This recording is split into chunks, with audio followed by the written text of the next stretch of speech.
కొద్ది క్షణాలు మనం దేవుని వాక్యాన్ని మనం ధ్యానం చేద్దాం. ఎక్కడున్నాం మనం? ప్రకటన గ్రంథం ఎన్నో అధ్యాయం? ఇప్పటి వరకు మనం ఎన్ని సంఘాల గురించి మనం ధ్యానం చేసాము? 3 సంఘాల గురించి మనం ధ్యానం చేసాం కదా. మొదటి సంఘం ఏంటండి? ఎఫెసీ సంఘం గురించి. ఆ సంఘంలో ఉన్న లోటుపాట్లు ఏంటి, ఆ సంఘంలో ఉన్న ప్లస్ ఏంటి, మైనస్ ఏంటి అనే విషయాన్ని మనం ధ్యానం చేసాం. హల్లెలూయా, హల్లెలూయా. ఆ సంఘం గురించి ఏం చెప్పాడు ప్రభు?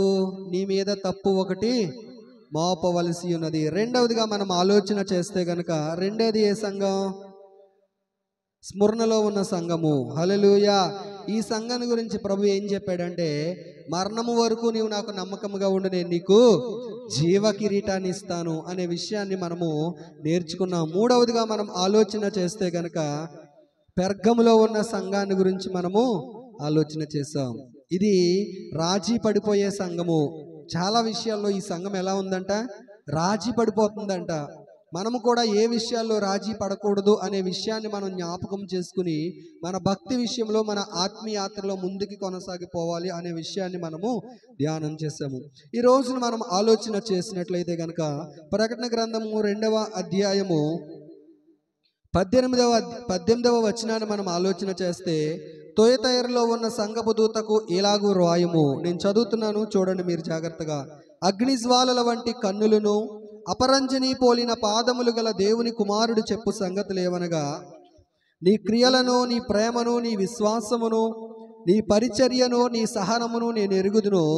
నీ మొదటి క్రియల కన్నా నీ కడపటి క్రియలు మరీ ఎక్కువైనవని ఎరుగుదును. అయినను నీ మీద తప్పు ఒకటి నేను మోపవలసి ఉన్నది.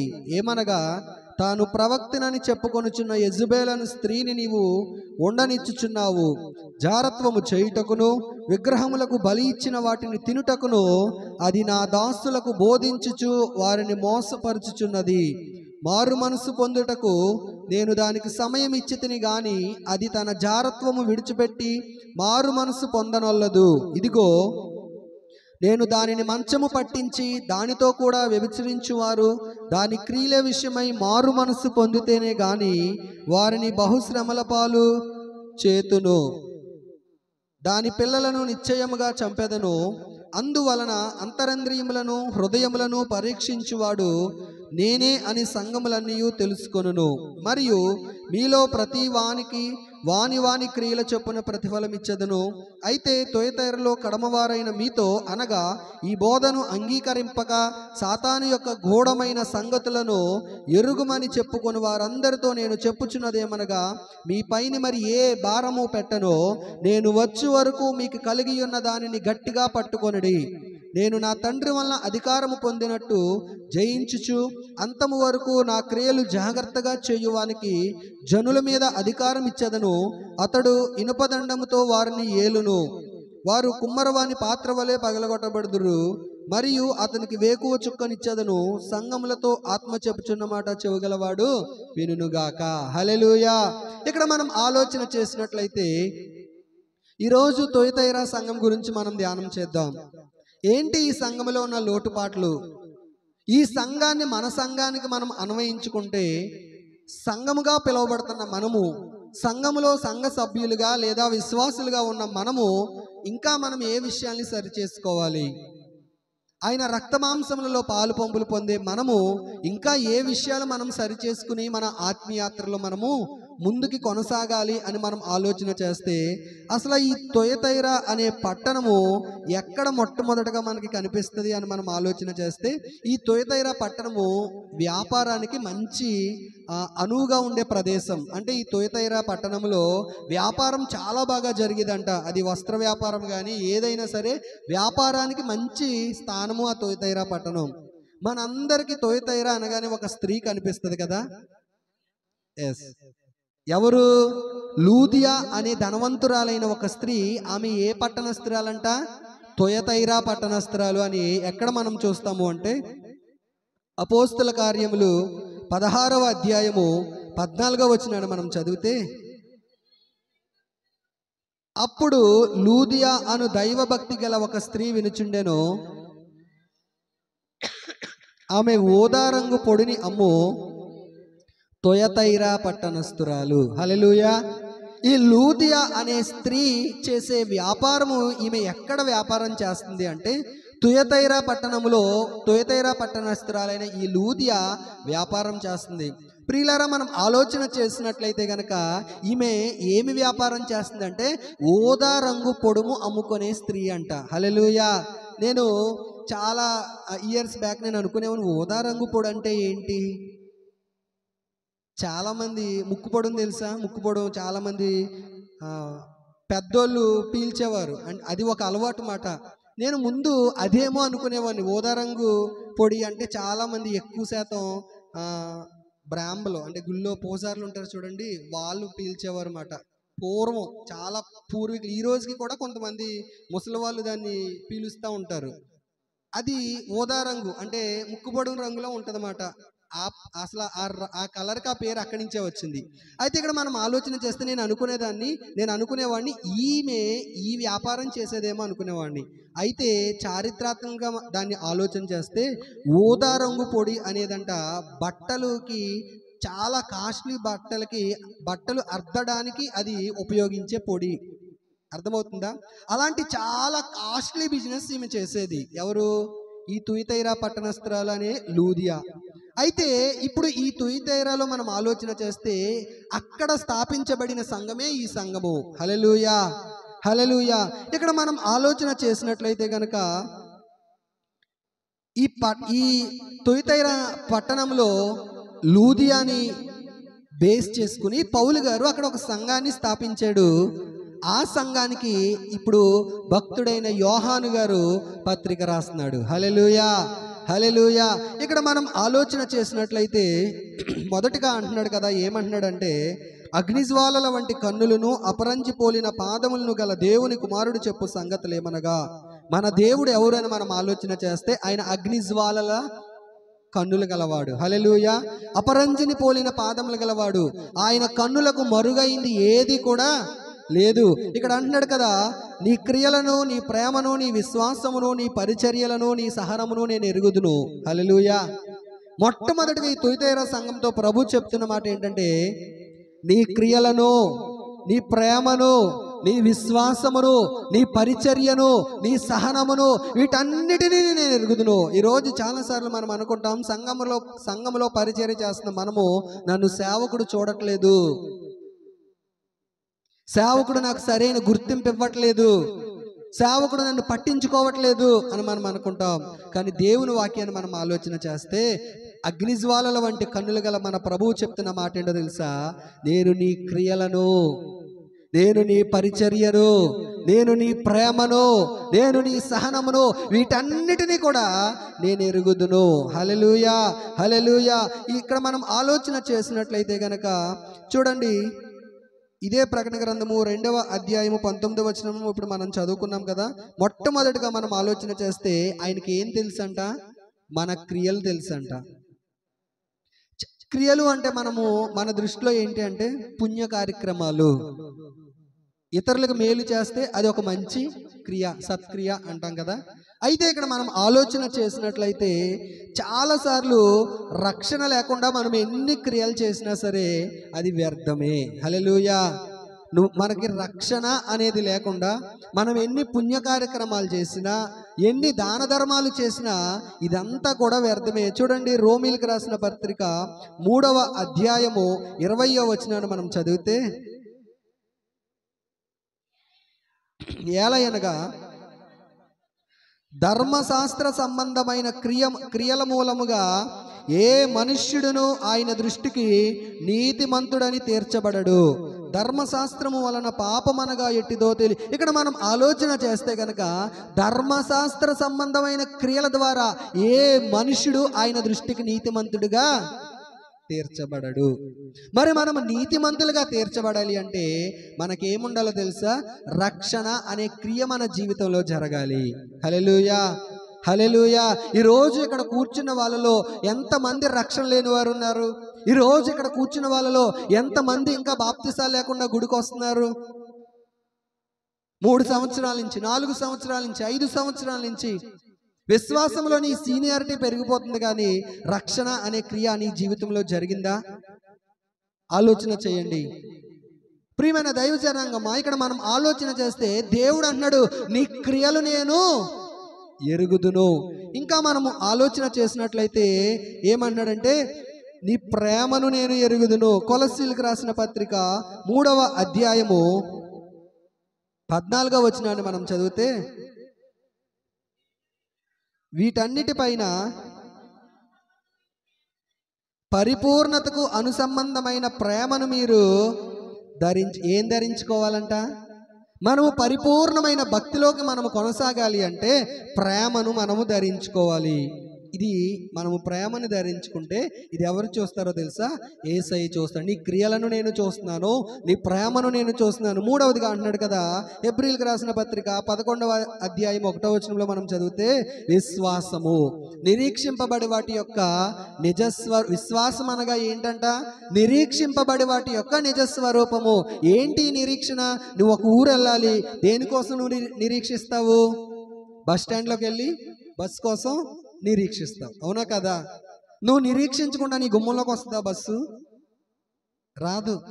మనం ఎక్కడికైనా ఒక ఊరు వెళ్ళాలి అంటే బస్ స్టాండ్కి వెళ్ళి బస్ కోసం వెయిట్ చేయాలి. అదే నిరీక్షణ. ఈరోజు నీ జీవితంలో నీకు విశ్వాసం ఉంటే, ఇక్కడ అంటున్నాడు కదా, విశ్వాసం అనగా నిరీక్షింపబడి వాటి యొక్క నిజస్వరూపము. నీ జీవితంలో విశ్వాసము దినదినము పెరుగుతూ వెళ్ళాలి. ఇక్కడ దేవుని వాక్యం అంటుంది విశ్వాసం అనగా నిరీక్షింపబడి వాటి యొక్క నిజస్వరూపము. కొన్నిసార్లు నీ జీవితంలో ప్రభు ఆలస్యం చేస్తాడు. ఆలస్యం చేసినప్పుడు మనం ఏం చేయాలి అంటే వెయిట్ చేయడం నేర్చుకోవాలి. అంటే నిరీక్షించడం మనము నేర్చుకోవాలి. కంగారు పడిపోకూడదు, భయపడిపోకూడదు, నీరసిల్లిపోకూడదు, బెదిరిపోకూడదు. దేవుడు నీ జీవితంలో కార్యము చేసేంత వరకు కూడా నీ జీవితంలో ఏముండాలో తెలుసా? నిరీక్షణ. చెప్పండి, ఏముండాలి? నిరీక్షణ. హల్లెలూయా. అది ఏ సమస్య అయినా సరే, నీ కుటుంబీకులు మారు మనసు అయినా, అది అప్పుల సమస్య అయినా, అది ఏదైనా వ్యాధి బాధ ఏదైనా సరే, నువ్వేం చేయాలి అంటే ప్రభువు సన్నిధిలో నిరీక్షించడం నువ్వు నేర్చుకోవాలి. హల్లెలూయా. ఏం నేర్చుకోవాలి? నిరీక్షించడం నేర్చుకోవాలి. ప్రతి విషయంలో మనం నిరీక్షించే వారముగా ఉండాలి. ఇంకోటి ఏంటో తెలుసా? నీ పరిచర్యను నేను ఎరుగుదును. ఈరోజు సంఘంలో ప్రభువు నీకు ఏ పరిచర్య చెప్పాడు? ఆలోచన చేయండి.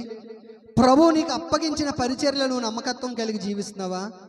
స్ఫురణ సంఘంతో ప్రభు చెప్తున్నాడు, నీ పరిచర్యను, నీ ప్రేమను, నీ విశ్వాసమును, నీ క్రియలను నేను ఎరుగుదును.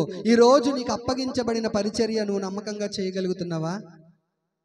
లేదు అంటే ఇంకా ఏదో ఇవ్వలేదని, ఇంకా ఏదో చెయ్యలేదని, ఇంకా ఏదో నీకు అప్పగించలేదని, మొట్టమొదట నువ్వు చేయవలసిన పని ఏంటంటే, నీకు ప్రభు ఏ పరిచర్య అప్పగించాడో, ప్రభు నీకు ఏ బాధ్యత అప్పగించాడో వాటిని మనము మంచిగా చేయడము, మనము నమ్మకత్వం కలిగి చేయడం మనము నేర్చుకోవాలి. ప్రభు అంట ఆకాశం నుంచి ఎవరిని వెతుకుతున్నాడో తెలుసా? నమ్మకస్తులైన వారిని వెతుకుతున్నాడు. సంఘంలో పలానా సహోదరికి ఊడ్చే పని అప్పగించాను, ఆమె నమ్మకంగా ఊడుస్తుందా? లేకపోతే సేవకులు చూడట్లేదు కదా అని ఎక్కడో చీపురు అక్కడో చీపురు వేసి వెళ్ళిపోతుందా? సంఘములో పలానా సహోదరుడికి పలానా పరిచర్య నేను అప్పగించాను, ఆ సహోదరుడు నమ్మకత్వం కలిగి చేస్తున్నాడా, లేదంటే ఎవరు నన్ను పట్టించుకోవట్లేదు కదా అని ఏదో నామకహా చేసి వెళ్ళిపోతున్నాడా? ఆలోచన చేయాలి. ఈరోజు నీకు అప్పగించిన చిన్న పరిచర్య, అట్లీస్ట్ ఒక బాత్రూమ్ కడిగే పరిచర్య నీకు సేవకుడు అప్పగించిన, బాత్రూమ్ కడిగే పరిచర్య నీకు దేవుడు అప్పగించిన, దాన్ని నువ్వు నమ్మకత్వం కలిగి నువ్వు చెయ్యి. హల్లెలూయా, హల్లెలూయా. ఏదైనా సరే నువ్వు నమ్మకత్వం కలిగి చేస్తే దేవుని వాక్యం అంటుంది, నమ్మకమైన వానికి దీవెనలు మెండుగా కలిగెను. హల్లెలూయా. ఎవరికి దీవెనలు ఇస్తాడు దేవుడు? ఎవరిని ఆశీర్వదిస్తాడు? ఎవరిని ప్రభు దీవిస్తాడు? ఎవరిని దృష్టిస్తాడు అంటే, ప్రభు పరిచర్యలో ఎవరైతే నమ్మకత్వం కలిగి ఉంటారో వాళ్ళని ప్రభు దీవిస్తాడు. హల్లెలూయా. ఇప్పుడు ఈ స్ఫురణ సంఘం ఎలాగుందంట?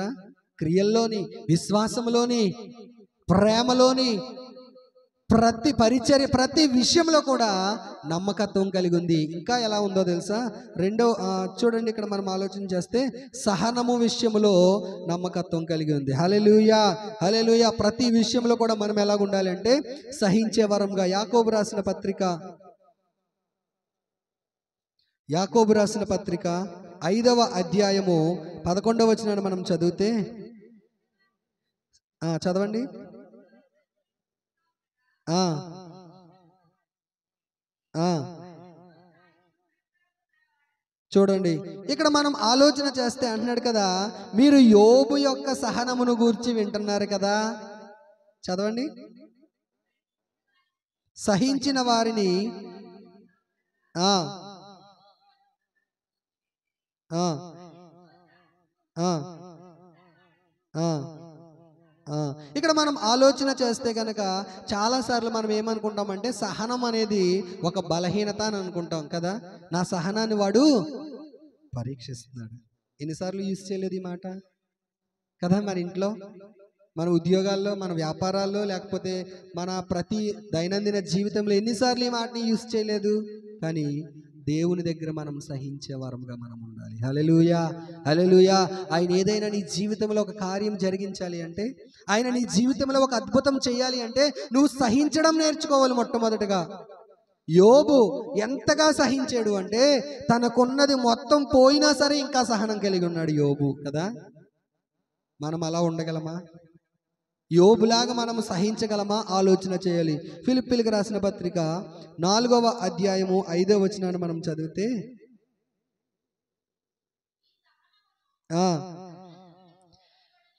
మీ సహనమును సకల జనులకు తెలియబడనీయుడి, ప్రభువు సమీపముగా ఉన్నాడు, దేనిని గూర్చి చింతపడకుడు గాని ప్రతి విషయంలోనూ ప్రార్థన విజ్ఞాపనల చేత కృతజ్ఞతాపూర్వకంగా మీ విజ్ఞాపనములు దేవునికి, మీ సహనమును సకల జనులకు తెలియచేయండి. సహనముతో నువ్వు ప్రార్థన చేయి ప్రభువుకి, సహనముతో దేవుని స్తుతించు. నీ జీవితంలో కార్యాలు చేస్తాడు.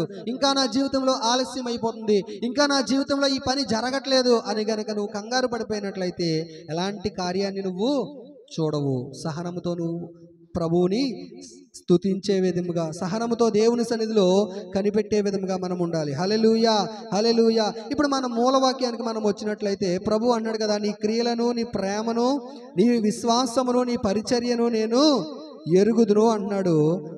ఇంకా ఏమంటున్నాడు చూడండి, నీ మొదటి క్రియల కన్నా నీ కడపటి క్రియలు మరీ ఎక్కువైనవని నేను ఎరుగుదును. ప్రభు మరలా ఈ తుయతైర సంఘాన్ని ఏమంటున్నాడు తెలుసా? ఇంకా ప్రభు పొగుడుతున్నాడు, ఇంకా ఈ సంఘాన్ని ప్రభు బలపరుస్తున్నాడు. ఏమన్నాడంటే నీ మొదటి క్రియల కన్నా నీ కడపటి క్రియలు ఎక్కువైనవని నేను ఎరుగుదును. హల్లెలూయా, హల్లెలూయా. ఈరోజు ప్రభు నమ్ముకున్న క్రొత్తలో ఉన్న భక్తి నీకుందా? ఈ తుయతైర సంఘం అంట ఎలాగుందో తెలుసా? మొదటి క్రియల కన్నా ఇప్పుడుండే కడపటి క్రియలు ఈ తుయతైర సంఘానికి ఏమైనాయి? ఎక్కువైనాయి. మనకి రివర్స్ మాట ఇది కదా. మనకి ఎలా ఉంటుంది? ప్రభు నమ్ముకున్న కొత్తలో ఎంత వైరాగ్యమో, ప్రభు నమ్ముకున్న కొత్తలో ఎంత సమర్పణో, ప్రభు నమ్ముకున్న కొత్తలో ఎంత ప్రార్థనా జీవితమో. కానీ రాను రాను రాను రాను రాను రాను ఇవన్నీ ఏమైపోతాయి? తగ్గుతా తగ్గుతా తగ్గుతా వస్తాయి. కానీ తుయతైర సంఘం అలా లేదు సుమా. తుయతైర సంఘం ఎలాగుందో తెలుసా? మొదటి క్రియల కన్నా కడపటి క్రియల విషయంలో ఎలాగుందంట? దినదినము దినదినము అభివృద్ధి చెందుతున్న సంఘము. ఈరోజు మన సంఘం కూడా ఎలాగుండాలి అంటే తుయతైర సంఘంలాగా ఉండాలి. హల్లెలూయా, హల్లెలూయా. విశ్వాసములో, ప్రేమలో, క్రియల్లో, సహనములో, ప్రతి విషయంలోనూ మొదటి క్రియల కన్నా కడపటి క్రియలు మంచిగా మరీ ఎక్కువ అవ్వాలి. హల్లెలూయా, హల్లెలూయా. ఇక్కడ మనం ఆలోచన చేస్తే కనుక అంటే ఈ సంఘము భక్తిలో ఎదుగుతుందా, దిగజారిపోతుందా? ఈ తుయతైర సంఘము భక్తిలో ఎదుగుతున్న సంఘముగా ఉందా, లేదు అంటే భక్తిలో దిగజారిపోతున్న సంఘంగా ఉందా? ఎదుగుతూ ఉన్న సంఘం. ఈరోజు మనము కూడా భక్తిలో ఏమవ్వాలో తెలుసా? ఎదుగుతూ ఉండాలి. మనము కూడా ప్రార్థనలో ఎదుగుతూ ఉండాలి. మనము కూడా ప్రభువుతో చేసే సహవాసంలో మనము ఎదుగుతూ ఉండాలి. హల్లెలూయా, హల్లెలూయా. తుయతైర సంఘములాగా మనం ఏం చేయాలంటే ఎదుగుతూ ఉండాలి. ఇక్కడ మనం ఆలోచన చేస్తే చూడండి, 2వ దశలోనికి రాసిన పత్రిక 1వ అధ్యాయము 3వ వచనాన్ని మనం చదివితే, దశలోనికి రాసిన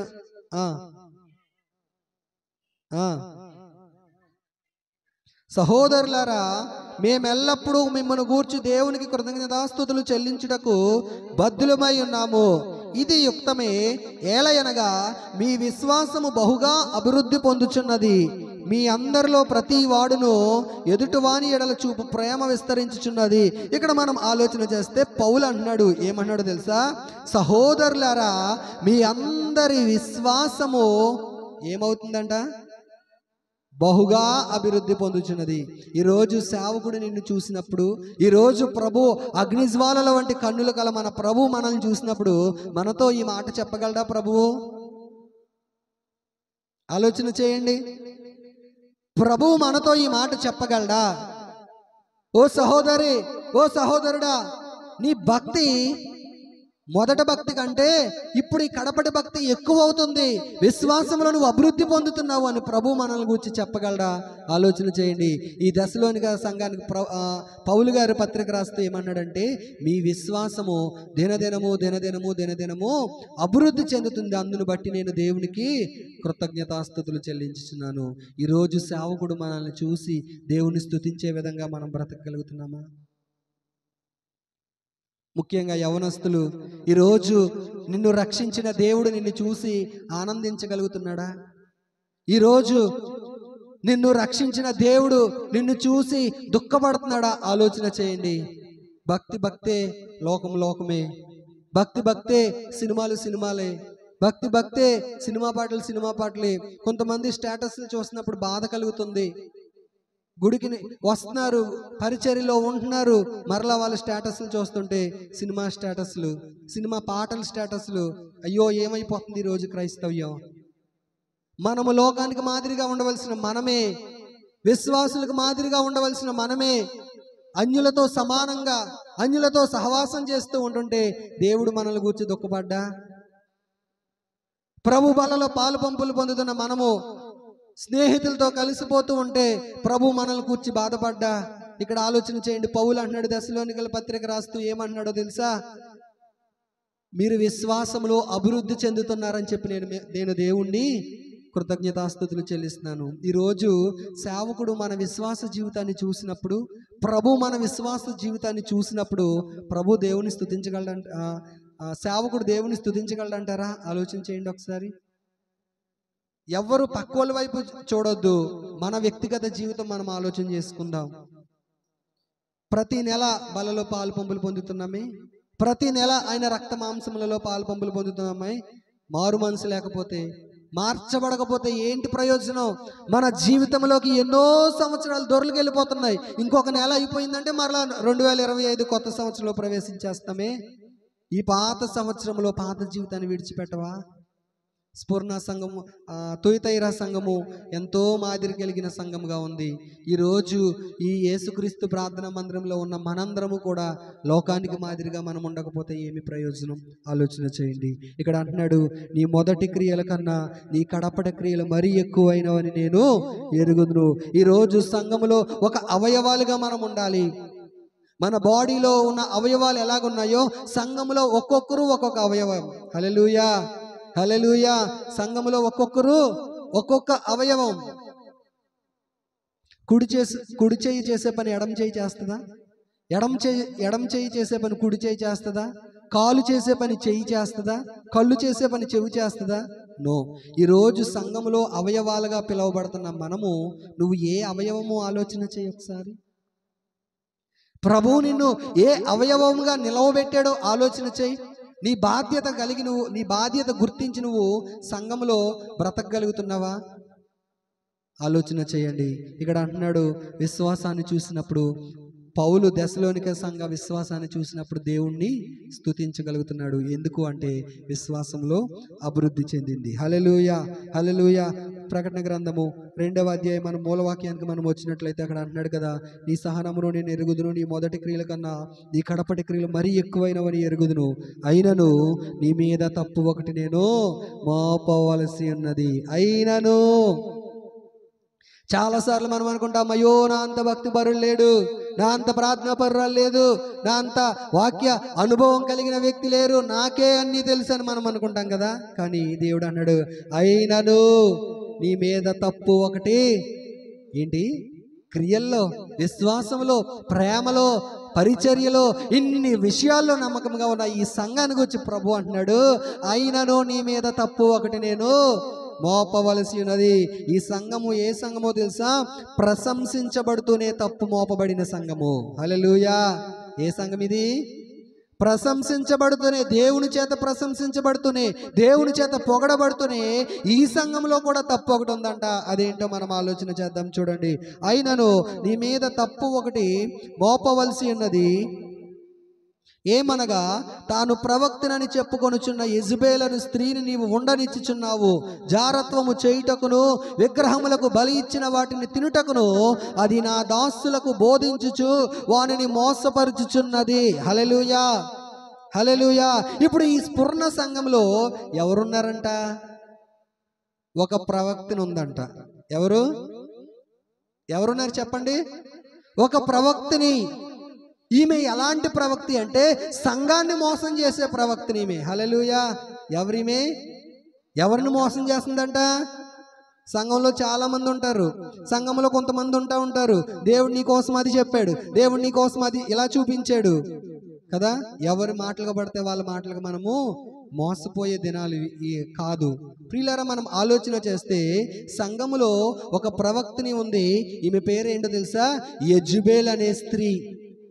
ఈమె ఏం చేస్తుందంటే సంఘాన్ని చెడగొడతాక చూస్తుంది. ఈమె ఏం చేస్తుందంటే సంఘాన్ని కట్టడం మానేసింది. కానీ ఈమె ఏం చేస్తుందంటే సంఘాన్ని చెడగొడుతుంది, సంఘంలో ఉన్న విశ్వాసులను పాడు చేస్తుంది. ఆమె ఏమంటుందంట? తాను ప్రవక్తనని చెప్పుకొనుచున్న యెజబెలని స్త్రీని ఉండొచ్చున్నావు. జారత్వమును చేయుటకును విగ్రహములకు బలి ఇచ్చిన వాటిని తినుటనకును అది నా దాసులకు బోధించుచున్నదే. ఈ రోజున మనం ఆలోచన చేస్తే సంఘములో యెజబెల్ అనే స్త్రీ బయలుదేరి, సంఘములోకి యెజబెల్ అనే స్త్రీ ప్రవేశించి, క్రైస్తవ సంఘములోకి యెజబెలులు అనేక మంది ప్రవేశించి ఏమన్నారు తెలుసా? జారత్వం చేయడం తప్పు కాదు, విగ్రహాలకు బలి ఇచ్చిన వాటిని తినడం తప్పు కాదు.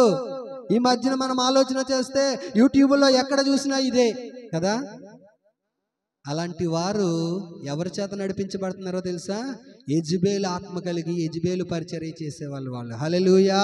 క్రైస్తవ జీవితంలో విశ్వాస విషయంలో చాలా జాగ్రత్తగా ఉండాలి. మనము ఎవరి బోధలు పడితే వాళ్ళ బోధలు మనం వినకూడదు.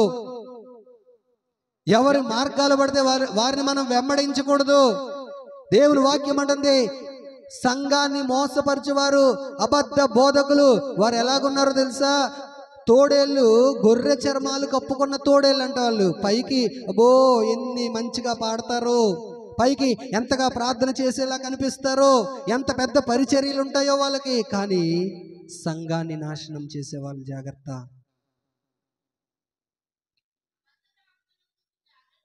అబద్ధ ప్రవక్తలను గూర్చి జాగ్రత్త పడుడి. వారు గొర్రె చర్మములు వేసుకొని, అబ్బా వాళ్ళు మాట్లాడుతుంటేనండి ఇంక ప్రజలు ఎంత ఇన్స్పైర్ అయిపోతారో కదా. చాలా ఇన్స్పైర్గా చెప్తారు వాళ్ళు. కానీ వాళ్ళు ఎవరో తెలుసా? క్రూరమైన తోడేళ్ళు. వాళ్ళ ద్వారా సంఘం సమకూర్చబడట్లేదు. అలాంటి సేవకుల ద్వారా, అలాంటి విశ్వాసుల ద్వారా సంఘము నాశనం అయిపోతుంది ఈరోజు. ఇక్కడ అంటున్నాడు, వాళ్ళు ఏ ఆత్మతో నడిపించబడుతున్నారు తెలుసా? యెజబెల్ ఆత్మతో నడిపించబడుతున్నారు. పరిశుద్ధాత్మతో నడిపించబడట్లేదు. పరిశుద్ధాత్మతో నడిపించబడేవారు అలా మాట్లాడరు. విగ్రహాలకు బలిచ్చే తినొచ్చు అని చెప్పేవారు యెజబెల్ ఆత్మ. నా మాట దేవుని వాక్యంలో ఉందా? నేను ఏదైనా సొంత మాట చెప్తున్నానా? ఆలోచన చేయండి ఒకసారి. నేనేదైనా నా సొంత తలంపు చెప్తున్నానా? దేవుని వాక్యంలోనే ఉంది. దేవుడు యెజబెల్ అనే స్త్రీని పంపించి సంఘాన్ని ఏ రీతిగా మోసం చేస్తున్నాడో. ప్రభు చిత్తమైతే ఎవరు యెజబెలు ఎలాంటి స్వభావాన్ని కలిగి ఉందో నెక్స్ట్ ఎప్పుడైనా ప్రభు చిత్తమైతే మనం ఆలోచన చేద్దాం. ఇక్కడ మనం ఆలోచన చేస్తే కనుక ఈ యెజబెల్ ఆత్మ కలిగి చాలా మంది లోకంలోకి ప్రవేశించారు. వీళ్ళు ఏమంటున్నారంటే విగ్రహాలకు అర్పించిన అర్పణలు తిన్నా కూడా తప్పలేదు అని చెప్తున్నారు. ఇక్కడ మనం ఆలోచన చేస్తే కనుక చూడండి, నిర్గమకాండము తినొచ్చో తినకూడదో చెప్తాను. నిర్గమకాండము 34వ అధ్యాయము 15వ వచనాన్ని మనం చదివితే, ఆ దేశపు నివాసులతో నిబంధన చేసుకొనకుండా జాగ్రత్త పడుము. ఏ నిబంధన చేసుకోవాలో, ఏ విషయంలో జాగ్రత్త పడాలో భక్తుడు అక్కడ క్లియర్గా రాస్తున్నాడు. వారు ఇతర దేవతలతో వ్యభిచరించి ఆ దేవతలకు బలి అర్పించుచున్నప్పుడు ఒకడు నిన్ను పిలిచిన ఎడల నీవు వాని బలిద్రవ్యమునకు తినకుండా చూచుకొనుము. హల్లెలూయా, హల్లెలూయా. ఇన్ని వాక్యాలు బైబిల్లో ఉంటే, ఇంత క్లియర్గా పరిశుద్ధాత్మ దేవుడు తన పరిశుద్ధ గ్రంథంలో ఇన్ని మాటలు రాయిస్తే, ఈరోజు ఈ యెజబెలు బోధకులు, ఈ యెజబెలు సేవకులు, ఈ యెజబెలు ఆత్మ కలిగిన సేవకులు సంఘాన్ని ఏమంటున్నారంటే, తిన్నా తప్పులేదు తినేయండి అంటున్నారు అంతే. చూడండి, మోసపోకండి. దేవుని వాక్యం అంటుంది, మోసపోకుడి, దేవుడు వెక్కిరించబడడు. నీ రక్షణ నువ్వు కోల్పోతావు, మోసపోకు. నీకున్న వైరాగ్యాన్ని కోల్పోతావు, మోసపోకు. నీకున్న ప్రార్థనా జీవితాన్ని కోల్పోతావు, మోసపోకు. దేవుని వాక్యం అంటుంది, యెజబెలు సంఘంలోకి ప్రవేశించింది. ఇక్కడ అంటున్నాడు కదా, యెజబెలు అనే స్త్రీని నువ్వు ఉండనిచ్చున్నావు, జారత్వము చేయుటకు విగ్రహములకు బలి ఇచ్చిన వాటిని తినుటకు అది నా దాసులకు బోధించుచు వారిని ఎవరికి బోధిస్తుందంటే, ఇది విశ్వాసులకు కాదు, సేవకులకే బోధిస్తుంది. ఈ అమ్మగారు ఏం చేస్తున్నారు, సేవకుల్నే తన గుప్పులో పెట్టుకుంది. విశ్వాసులు అనుకోండి, ఒకళ్ళు వింటారు, ఒకళ్ళు వినరు. అదే ఇప్పుడు నేను ఇక్కడ నిలబడి ఇలా చెయ్యొచ్చు అని చెప్పాను అనుకోండి, చాలామంది వాక్య జ్ఞానం లేని వాళ్ళు ఏం చేస్తారు, అది ఎంతవరకు కరెక్టు, అది నిజంగా చెయ్యొచ్చా చేయకూడదా ఇదేమీ ఆలోచించరు. గుడ్డి గొర్రెలు ఉంటాయి, కొన్ని గుడ్డి గొర్రెలు. ఇవి ఎలాగుంటాయంటే, మా అయ్యగారు చెప్పారు మేము చేస్తాం అంతే. ఇట్లా ఏమంటారు, గుడ్డి గొర్రెలు కదా. చాలా సంఘాల్లో చూస్తూ ఉంటాం, మా అయ్యగారు ఇలా ఇది ఇస్తున్నారు అంతే, తినేమన్నారు మాకు ఇలా జరిగిపోద్ది అంతే. మా అయ్యగారు నూనె పోహేస్తారంతే పైనుంచి కిందకి. నో నో నో, దేవుని వాక్యములో ఇలాగుందా లేదా?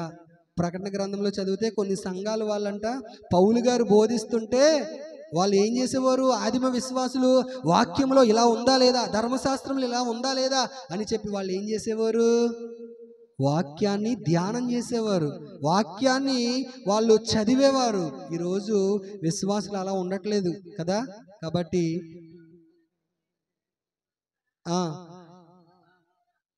ఆసక్తితో వాక్యమును అంగీకరించి ఎన్నో అధ్యాయం అని చెప్పండి ఒకసారి. అపోస్తుల కార్యములు 17వ అధ్యాయం 11వ వచనం చదవండి. నా మాట కదా, అది వాక్యం.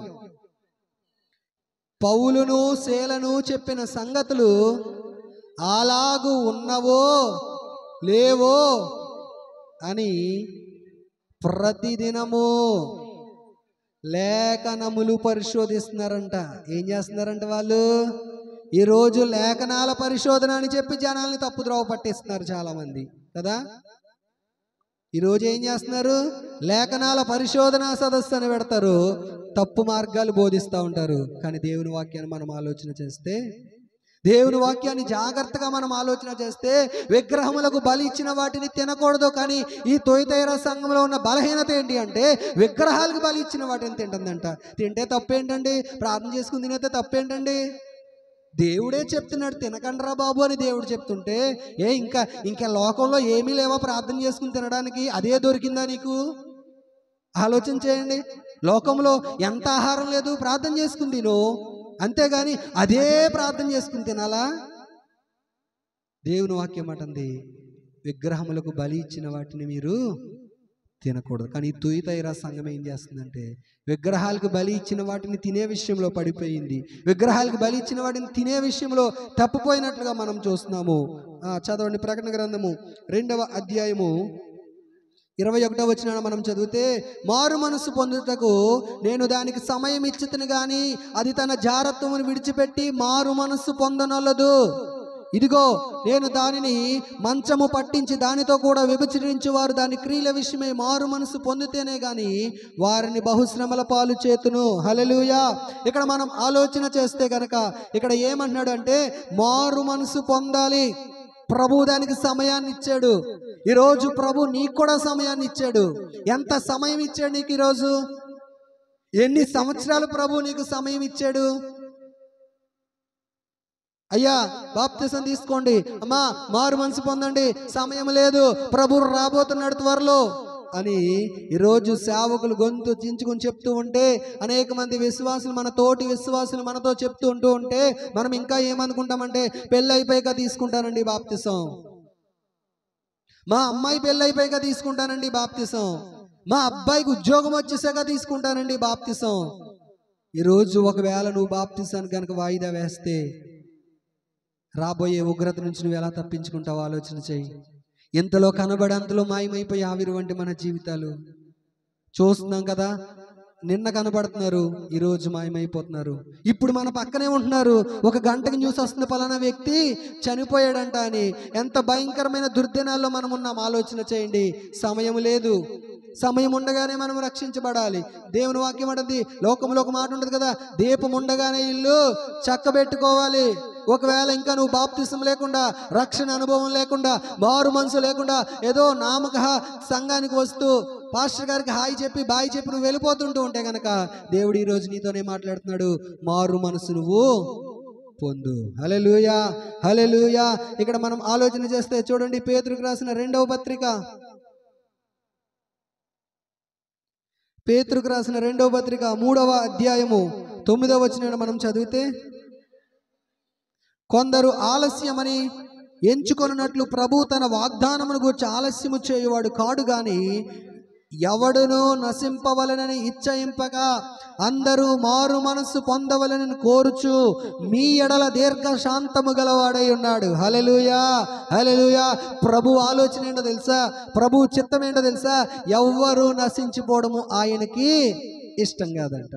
ఎందుకు చాలాసార్లు నేను అనుకునేవాడిని, ప్రభు నమ్ముకున్న కొత్తలో, ఏంటి యేసు ప్రభు వస్తాను అంటున్నాడు, ఇంకా రావట్లేదేంటి, మనం చక్కగా దేవుణ్ణి నమ్మేసుకున్నాం కదా, ప్రభు వచ్చేస్తే ఆయనతో వెళ్ళిపోవచ్చు కదా అనుకునేవాడిని. కానీ దేవుని వాక్యం అంటుంది, ఎవ్వరు నశించడం ఆయనకి ఇష్టము లేదు. ఇక్కడ అంటున్నాడు కదా, కొందరు ఆలస్యమని ఎంచుకొనున్నట్లు ప్రభు తన వాగ్దానమును గూర్చి ఆలస్యము చేయువాడు కాదు. ఆయన నీకు ఏదైనా ఒక వాగ్దానం ఇచ్చాడా, ఆయన ఆలస్యం చేసే దేవుడు కాదు. ఆయన ఏదైనా నీకు ఒక మాట ఇచ్చాడా, ఆయన ఆలస్యం చేసే దేవుడు కాదు. మరి ఈ రాకట గురించి ఆయన వస్తానని చెప్పాడు కదా. ప్రభు ఏం చెప్పాడు? నేను మరలా రాబోతున్నాను. ఇప్పుడు ప్రభు రాబోతున్నానని చెప్పాక మరి ఎందుకు ప్రభు ఆలస్యం చేస్తున్నాడు, ఎందుకు ఆయన రావట్లేదు అంటే, అక్కడ అంటున్నాడు కదా, ఎవడును నశింపవలనని ఇచ్చయింపక అందరూ మారు మనస్సు పొందవలనని కోరుచు మీ ఎడల. ఎవరు నశించిపోవడం ఆయనకి ఇష్టం కాదు. ప్రభు తొందరగా రావాలండి అన్న వాళ్ళు ఎంతమంది చెయ్యొద్దండి? ఏంటి ధైర్యం లేదా? చాలా మంది సగం ఎత్తుతున్నారు, సగం వరకు వస్తే చాలండి పూర్తిగా రావక్కర్లేదండి అన్నట్టు. సగమే ఎత్తబడతాం మనం, గాల్లో ఊగుతాం ఇలాగా. హల్లెలూయా. ప్రభు త్వరగా రావాలా అక్కర్లేదా? ప్రభు త్వరగా రావాలి అంటే కనుక నీ బాధ్యత ఏంటో తెలుసా? నీ తోటి వారికి నువ్వు సువార్త చెప్పాలి. హల్లెలూయా. ఏం చేయాలి? ఎవరి మీద ఉంది భారం, ఎవరి మీద ఉంది బాధ్యత అంటే, విశ్వాసిగా జీవిస్తున్న నీ మీద నా మీదే ఉంది భారం. నీ తోటి వారికి నువ్వు సువార్త చెప్పగలుగుతున్నావా? ఎవరును నశించడం ఇచ్చయింపక అంతటా అందరూ మారు మనసు పొందాలని ప్రభు తను ఇచ్చిన వాగ్దానం గురించి ఆయన ఆలస్యం చేస్తున్నాడంట. ఎందుకు ఆలస్యం చేస్తున్నాడు? ప్రభు అన్నాడు, ఇదిగో నేను త్వరగా వస్తున్నాను అన్నాడు.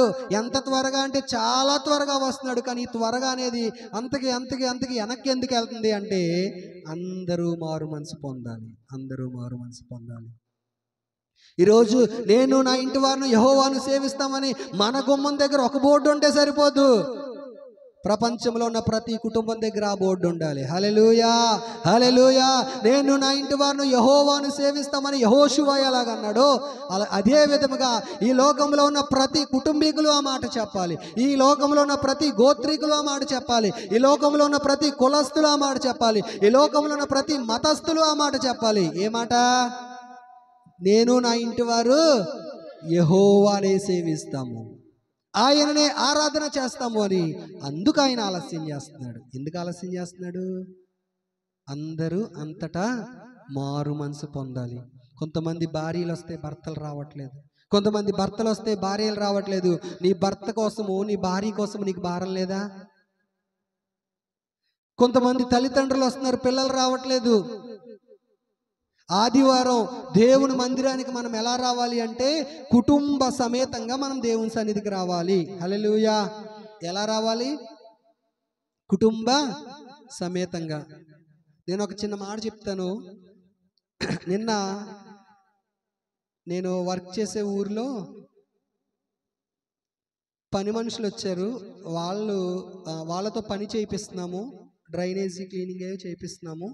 చేయిస్తుంటే వాళ్ళు ఎక్కడి నుంచి వచ్చారంటే గౌరీపట్నం నుంచి వచ్చారన్నమాట. వాళ్ళని నేను మామూలుగా అంటే వాళ్ళు ప్రార్థనకి వెళ్తారనే విషయం నాకు తెలుసు, అర్థమైంది. వాళ్ళ సిచ్యువేషన్ బట్టి నాకు అర్థమైంది, వీళ్ళు ప్రేయర్కి వెళ్ళే వాళ్ళే అని. అయితే వాళ్ళని టెస్ట్ చేయడం కోసం నేను ఒక క్వశ్చన్ వేసాను అనమాట. అయ్యా రేపు పని ఉంది వస్తారా అని అడిగాను. ఎందుకు అంటే ఉత్తి రోజుల్లో వాళ్ళకి 800 కూలిస్తే ఆదివారం ఎంత ఇస్తారు? 1000 రూపాయలు ఇస్తారు చాలా చోట్ల. అంటే 1000 రూపాయలని కాదు కానీ ఎగస్ట్రా ఇస్తారని అర్థం. ఓకేనా? రేపు పని ఉంది వస్తారా? మేము వస్తాము అని అడిగాను. అడిగితే అతను ఇంతకే భార్య వర్క్ చేస్తుంది, భర్త నిలబడి అన్నాడు, లేదండి రేపు మేము ఎంత ఇచ్చినా రాము, ఆదివారం గుడికి వెళ్ళాలి అన్నాడు. ఓకే, వెరీ గుడ్, దానికోసమే అడిగాను నేను అన్నాను. నిజం, నాకు చాలా సంతోషం అనిపించింది. ఒక చిన్న కూలి పని చేసుకునే వ్యక్తి చెప్పిన మాట ఏంటో తెలుసా? మేము ఆదివారం గుడికి వెళ్ళాలండి అన్నాడు. ఈరోజు సమృద్ధి ఇచ్చాడే ప్రభు నీకు. ఎంత సమృద్ధి ఇచ్చాడు ప్రభు నీకు. ఆదివారం కుటుంబ సమేతంగా గుళ్ళో కనబడుతున్నారా? ఒక్కసారి ఆలోచన చేయండి. ఒక్క భారీగా నువ్వు ఒక్కదానివే వస్తున్నావు ప్రభు సన్నిధికి. నీ భర్త ఎక్కడున్నాడమ్మా? ఇంకా లోకంలోనే ఉన్నాడా? భారం ఉందా? కనీసం సంవత్సరాలు అయిపోతున్నాయే. ఒక్క వారమైనా నీ భర్త కోసం ఉపవాసం ఉండి కన్నీరు కారుస్తున్నావా?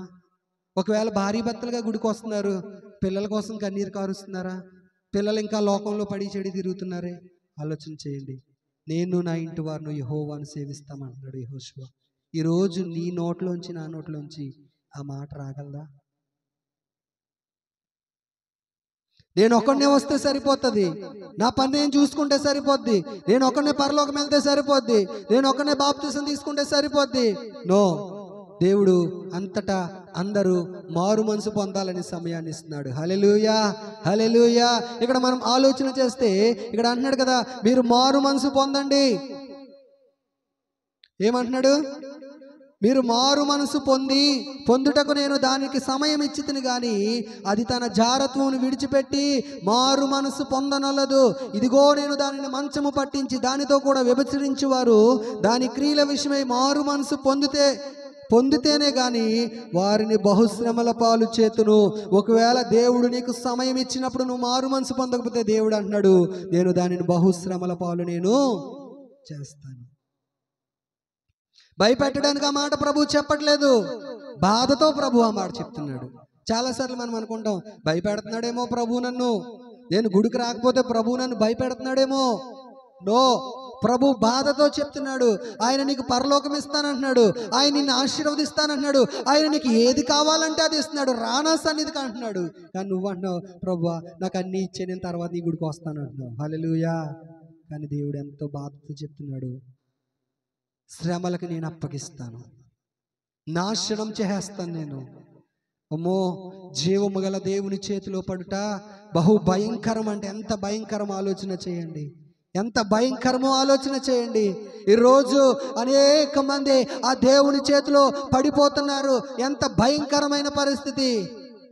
ఈరోజు త్రాగుణ్ణి వదలలేక, వ్యభిచారాన్ని వదలలేక, సిగరెట్లు వదలలేక, సినిమాలు వదలలేక, లోకాన్ని వదలలేక ఇంకా లోకంలోనే బ్రతుకుతున్నారు. దేవుడు అన్నాడు, ఇది నేను నీకు మారు మనసు ఇస్తాను, రా మారు మనసు పొందు, నువ్వు సమయం ఉండగా రక్షించబడు. ఆలోచన చేయండి, ఆలోచన చేయండి. తొయతైరా సంఘం ఎలాగుందో తెలుసా? కొన్ని విషయాల్లో చాలా బాగుందంట.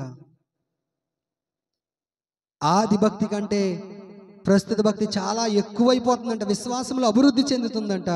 అయినా కానీ అలాంటి ప్రభు చేత ప్రశంసించబడుతున్న సంఘంలో కూడా కొన్ని లోటుపాట్లు ఉన్నాయి. ఈరోజు నాలో నీలో ఏ లోటుపాట్లు ఉన్నాయో ఆలోచన చేయి.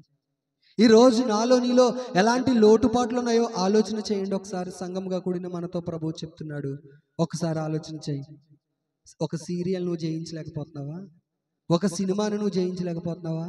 లోక స్నేహాలను నువ్వు జయించలేకపోతున్నావా? కొంతమందికి ఎప్పుడు చూసినా ఫ్రెండ్స్ ఫ్రెండ్స్ ఫ్రెండ్స్, ఇంకంతే, అదొక వ్యసనం కదా. నువ్వు ప్రభువు కన్నా దేన్ని ఎక్కువ ప్రేమించినా అది నీ జీవితంలో ఒక వ్యసనమే. ప్రభువు కన్నా దేన్ని ఎక్కువ ప్రేమించిన, మనుషులైనా సరే, డబ్బునైనా సరే, ఆస్తినైనా సరే, ఉద్యోగాన్ని, ఏదైనా సరే ప్రభు కంటే నువ్వు ఎక్కువ దేన్ని ప్రేమించినా అది నీ జీవితంలో ఒక వ్యసనం. ఆలోచన చేయండి. దేవుని వాక్యాన్ని మనం ఆలోచన చేస్తే దేవుడు అంటున్నాడు, మారు మనసు నేను ఇస్తాను అంటున్నాడు. హల్లెలూయా, హల్లెలూయా. చూడండి, ప్రకటన గ్రంథము 2:23 అంటున్నాడు కదా, దాని పిల్లలను నిశ్చయముగా చంపుతాను, నీవు మారు మనసు పొందకపోతే ఆ శిక్ష నీ పిల్లలు అనుభవిస్తారు. బైబిల్ గ్రంథంలో ఒక మాట ఉంటుంది, తండ్రులు ద్రాక్ష పళ్ళు తింటేనంట పిల్లల పళ్ళు పులిసినాయి అంట. చూడండి ఎంత భయంకరమైన మాట. ఈరోజు మనం ఆలోచన చేయాలి. నేను చాలాసార్లు ప్రార్థన చేసుకుంటాను, ప్రభువా నా పితరులు చేసిన ఏ దోషము నా మీద ఏలుబడి కాకూడదు ప్రభువా. ఒకవేళ మనం అన్యులుగా ఉన్నప్పుడు అలాంటి దోషాలు ఏదైనా మన మీద ఏలుబడి అవుతున్న అవేయేమో, కానీ ఇప్పుడు రక్షించబడిన మనము మన పిల్లల కొరకు ఎలాగ ప్రార్థన చేయాలో తెలుసా?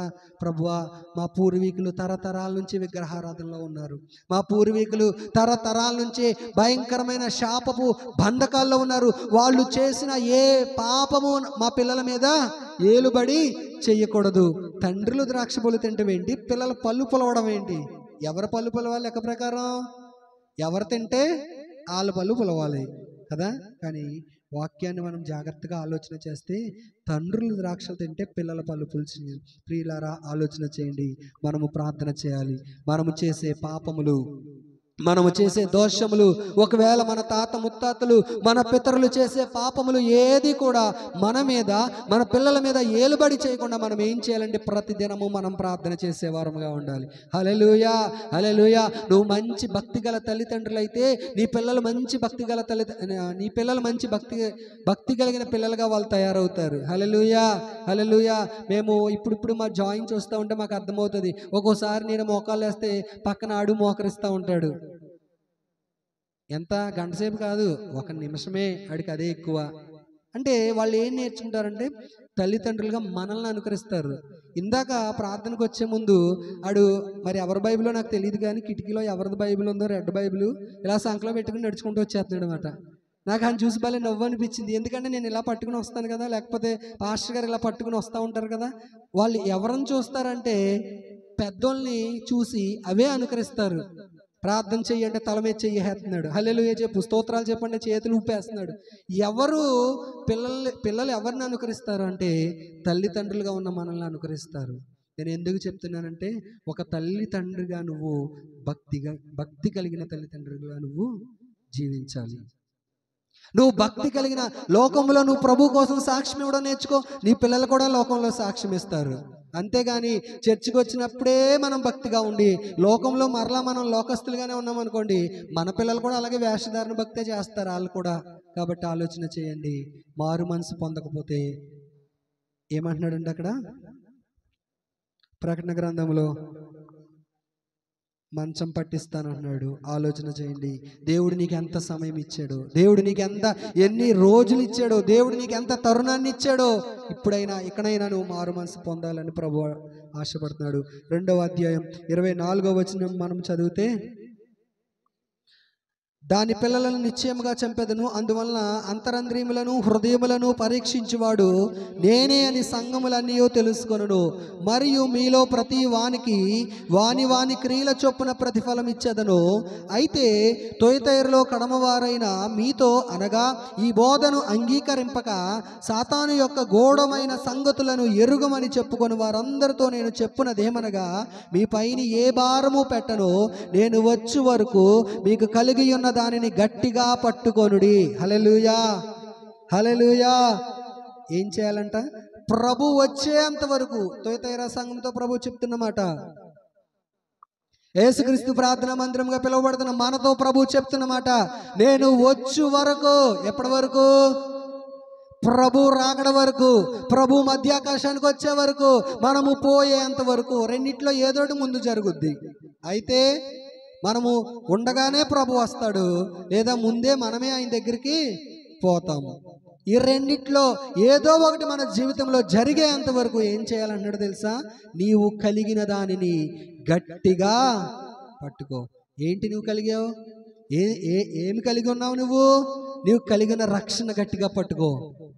ఎక్కడ తాకట్టు పెట్టక నీ రక్షణని, నీ ప్రార్థనా జీవితాన్ని గట్టిగా పట్టుకో, నీ విశ్వాసాన్ని గట్టిగా పట్టుకో.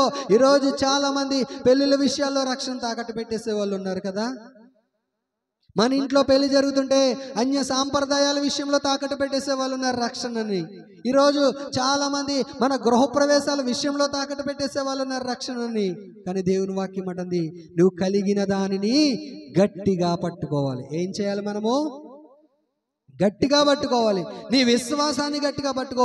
మనం గట్టిగా పట్టుకోకపోతే కనుక మన భక్తి విషయంలో మనం ముందుకి వెళ్ళలేం.